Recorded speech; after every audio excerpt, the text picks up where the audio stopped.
이번 주부터 자녀 문제에 대해서 4주 동안에 걸쳐서 다루도록 하겠습니다.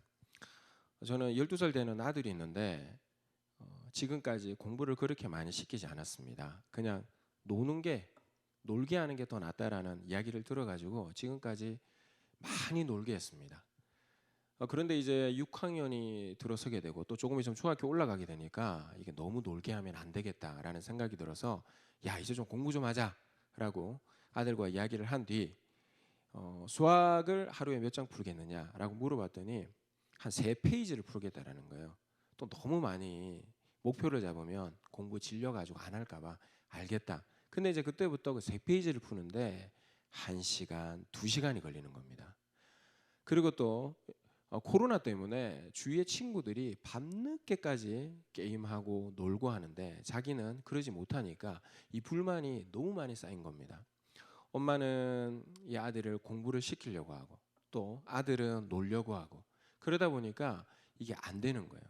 그래서 서로 스트레스가 너무 많이 쌓이다 보니까 이 관계가 많이 깨어졌습니다. 그래서 이때부터 안 되겠다 싶어서 아내가 하나님 앞에 기도하자. 그래서 이 텐트 오브 미팅 회막으로 나아가기 시작했습니다. 그래서 하나님께 울면서 기도하고 하나님 도와달라고 이런 시간을 가졌습니다. 그 이후에 이 아들에게 일어난 일들입니다.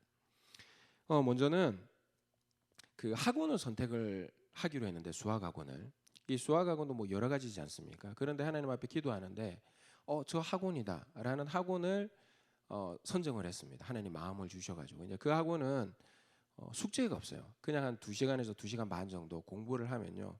공부를 다 하고 그냥 오는 겁니다. 이렇게 방학 동안 열심히 빠지지 않고 학원을 다녔는데 놀라운 건 학기가 되어서 시험만 치면 이 100점을 맞아오는 거예요. 예전에는 어쩌다가 정말 이 가뭄에 콩나듯이 100점 한번 맞아오고 했는데 이제는 뭐 거의 안 틀리고 100점을 맞기 시작하는 거예요. 저희 입장에서는 깜짝 놀랐습니다. 그리고 학원을 다닌 이후로 어떻게 하다가 이제 수학 문제를 한 3페이지 푸는데 한 5분 만에 다 끝나는 겁니다.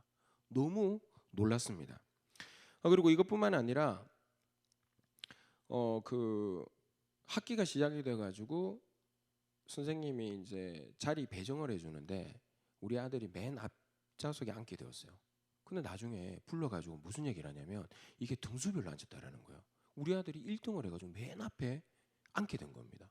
그러니까 이 아들도 그 이야기를 듣고 약간이 좀 좋았겠죠.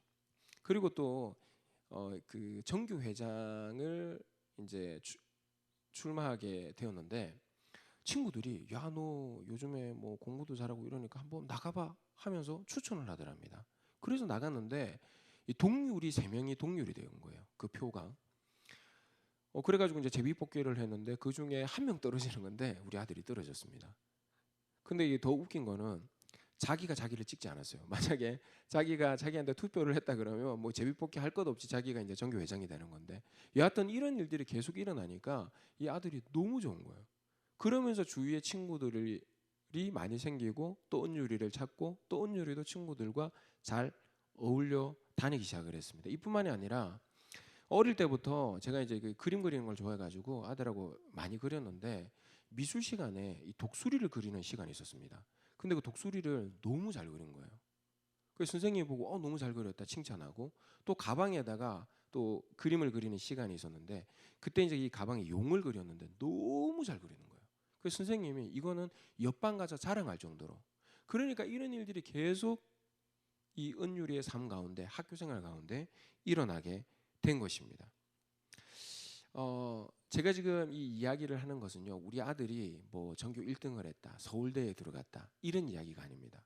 원래 공부를 너무 안 하는 아들이었는데 하나님 앞에 이 문제를 가지고 회막에 나아가서 기도하기 시작했더니 하나님이 우리 아들을 위해서 일하게 되었다라는 것을 여러분한테 말씀을 드리는 것입니다. 여러분, 기도하면 하나님이 일하시는 줄 믿으십니까? 할렐루야. 기도할 때 하나님이 일하십니다. 우리가 왜 자녀를 위해서 기도를 해야 되죠? 우리 자녀가 잘 되기 위해서 마땅히 그것을 위해서 기도해야 되죠. 그런데 이것뿐만이 아니라 성경에는 원리가 있습니다. 원리.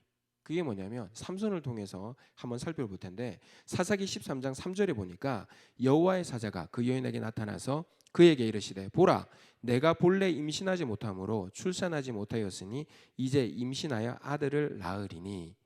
이 삼손의 부모님은요 아이를 낳지 못하는 상태였습니다. 그런데 여호와의 사자가 나타나서 뭐라고 얘기를 하냐면 아이를 낳게 될 것이다라고 말씀해 주는 거예요. 그러면 아이를 주시는 분은 누구라는 말이죠? 여호와 하나님이라는 말입니다. 그러면 그 자녀는 누구의 소유입니까? 하나님이라는 것이죠. 우리 성경을 보면 창세기 1장 1절에 하나님께서 이 세상을 창조하셨답니다.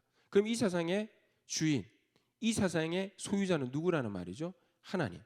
그 하나님이 누구를 만드셨습니까? 나와 여러분을 만드셨습니다. 그러면 나는 누구의 소유죠? 하나님의 소유라는 것입니다. 자녀도 마찬가지예요. 여기에서 그치는 것이 아니라 사사기 13장 5절에 보니까 보라 내가 임신하여 아들을 낳으리니 그의 머리 위에 삭도를 대지 말라. 이 아이는 태에서 나옴으로부터 하나님께 바쳐진 나시린이 됨이라. 그가 블레셋 사람의 손에서 이스라엘을 구원하기 시작하리라 하시니. 아멘. 무슨 말이냐면 하나님께서 이제 너희들이 아들을 낳게 될 텐데 그의 이름은 삼손이야. 뿐만 아니라 그 삼손이 어떻게 살아야 되는지를 알려주십니다. 꿈과 비전을 알려주시는 것이죠. 여러분, 하나님은요 우리에게 자녀를 주실 뿐만 아니라 그 자녀에 대한 꿈과 비전도 가지고 있다는 것입니다. 한번 제가 설명을 해볼게요. 제가 지금 이 아이패드를 가지고 있는데 이 아이패드는 만든 회사가 있습니다. 그 회사에서 이 아이패드를 만들고 이 아이패드에 대한 목적도 그 회사에서 세운 것입니다. 자기 스스로 나는 무엇이 될래 이렇게 결정한 것이 아닙니다. 그러면 여러분 이거를 그 아이패드 회사에서 이걸 어떻게 사용할지 목적을 정했다고 한다 그러면 이게 고장이 나면 어떻게 되죠? 누구에게 찾아갑니까? 이 회사에 찾아가 가지고 AS를 해달라고 이야기를 해야 되죠. 마찬가지로 여러분 나의 자녀는 누구의 소유냐면 하나님의 소유입니다. 그러면 그 자녀가 문제가 생겼다. 지혜가 부족하다. 누구를 찾아가야 되죠? 하나님께 찾아가서 AS 부탁해야죠. 하나님, 나의 자녀 하나님의 것인데 그 하나님께서 나에게 위탁했는데 주님, 이 자녀가 지혜가 부족하네요. 또 내가 이 자녀를 키우기 위해서 또 지혜가 부족하네요. 하나님, 지혜 주십시오. 한편으로는 이 자녀를 공부를 시켜야 되는데 주님, 재정이 부족합니다. 하나님, 재정 채워 주십시오. 누구한테 찾아가야 되겠습니까? 하나님께 찾아가야 되는 것이죠. 그런데 우리가 누구를 찾아가냐면 하나님을 찾아가지를 않아요. 그러니까 이 문제들이 해결이 되지를 않습니다. 사실 여러분 모든 학생들이 학원을 다닙니다. 근데 다 공부를 하나요? 아닙니다. 좋은 학원을 다닌다 할지라도 공부를 하는 것이 아니에요. 동기가 없기 때문입니다. 동기. 그런데 하나님이 우리 자녀에 대한 꿈과 비전을 가지고 계시대요. 그러면 그 꿈과 비전을 우리 자녀들이 하나님 앞에서 찾았다고 한다 그러면 여러분 공부하겠습니까? 안 하겠습니까? 하죠. 하나님 안에서 우리 자녀들이 그 꿈과 비전을 발견해야 되는 것입니다. 여러분들도 그 자녀들에 대한 그 꿈과 비전을 하나님 앞에 이 삼손의 부모님이 응답받았던 것처럼 우리도 부모된 우리가요. 하나님, 나의 자녀를 어떻게 키울 것입니까? 나의 자녀에 대한 그 꿈과 비전이 무엇입니까? 우리가 하나님 앞에 알아내야 되는 것입니다. 어디서요? 기도의 자리에서요. 이것뿐만이 아니라 마지막으로 13장 사사기 13장 4절에 보니까 그러므로 너는 삼가 포도주와 독주를 마시지 말며 어떤 부정한 것도 먹지 말지니라. 이 말씀은요. 하나님이 그 삼손의 부모님에게 하는 말입니다. 무슨 말이냐면 너 아들이 이제 나시린으로 살아야 되는데 그래서 이스라엘을 구원하는 것이 그 삼손의 비전과 꿈인데 그렇게 되기 위해서는 너희 부모 너희가 먼저 그렇게 살아야 된다라고 말씀하는 거죠. 저도 사실 이제 이 목회자인데 뭐 교회 일도 좀 바쁘고 또 뭐 핑계긴 하지만 또 피곤하고 이러다 보니까 사실 우리 자녀에 대한 뭐 교육이라든지 영적 문제는 제가 잘 못하고 우리 아내가 합니다. 그래서 뭐 가정 예배 드리자라고 먼저 말하는 것도 우리가 아내가 먼저 가고요. 그리고 또 요즘에는 또 뭘 하냐면 말씀을 외우게 합니다. 일어나서 아침에 일어나서 학교 가기 전에 무조건 말씀을 외워야 된다. 이거 못 외우면요 학교 못 가요. 처음엔 난리였죠. 안 해온다고. 그런데 이제는요, 그거 안 해오면 학교 못 가니까 외웁니다. 다 외우고 가요. 우리 딸도요, 이제 한 달에 한 번씩 교회에서 그 외워야 되는 암송 구절을 주는데 저보고 이제 외우게 하라는 거예요. 근데 뭐 계속 읽고 반복하니까 이 자녀가, 우리 딸이 잘 듣지를 않는 겁니다. 그래서 제가 노래를 불러줬어요. 그냥 한 50번, 100번 그 옆에서 계속 불렀습니다. 그랬더니요, 이 딸이 그걸 흥얼거리기 시작하는 거예요. 그러면서 말씀을 외우게 되더라고요. 여러분, 부모님이 하지 않는 이상 그 자녀가 하지 않습니다. 부모가 말씀 외워야 자녀가 말씀 외우고요. 부모가 기도해야 자녀가 기도합니다. 부모가 하나님을 찾아야 자녀가 하나님을 찾게 되는 것이죠. 여러분, 이 하나님께서 우리에게 자녀를 위탁하셨습니다. 이 자녀는요, 우리의 것이 아니라 하나님의 것입니다. 그렇다 그러면 모든 문제들은요, 하나님께 구해야 되는 것이에요. 지혜가 부족하거든, 물질이 부족하거든, 하나님께 간구하고 하나님께로부터 받아내야 되는 것입니다. 그뿐만 아니라 우리가 먼저 그렇게 살아야 됩니다. 하나님을 찾고 하나님께 구하고, 그럴 때 이 자녀들이요, 우리의 신앙을 따라 하나님을 찾는, 또 하나님을 의지하는 그런 신앙 생활을 하게 되는 것입니다.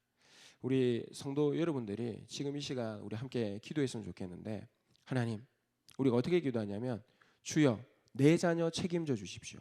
주여 내 자녀 책임져 주세요. 이렇게 우리가 3번 부르짖고 기도할 텐데, 정말 하나님이 이 삼손에게 꿈과 비전을 주신 것처럼 우리에게 꿈과 비전을 달라고, 알려달라고, 우리의 자녀에게 제발 찾아가서 정말 그 공부할 수 있는 동기를 달라고, 지혜가 부족하면 주님 지혜 허락해 달라고, 우리 이 시간 3번 부르짖고 기도하며 나가겠습니다. 주여 나의 자녀를 책임져 주시옵소서. 주여 나의 자녀를 책임져 주시옵소서. 주여 나의 자녀를 책임져 주시옵소서.